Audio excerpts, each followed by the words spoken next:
ललाटचतुरज्ज्वल धनञ्जयस्फुलिङ्गपनिपीतपञ्चधायक नामन्निलिम्बनायकम् सुधामयूखलेखया विराजमानशेखरं महाकपालिसम्पदे शिरोजटालमस्तु नः।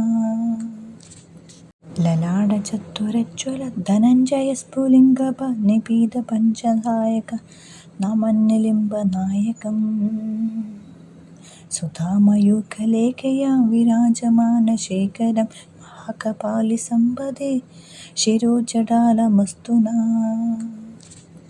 ललाटचतुरज्ज्वल धनञ्जयस्फुलिङ्गपनिपीतपञ्चधायक नामन्निलिम्बनायकम् सुधामयूखलेखया विराजमानशेखरं महाकपालिसम्पदे शिरोजटालमस्तु नः। ललाटचतुरज्ज्वल धनञ्जयस्फुलिङ्गपनिपीतपञ्चधायक नामन्निलिम्बनायकम् सुधामयूखलेखया विराजमानशेखरं महाकपालिसम्पदे शिरोजटालमस्तु नः।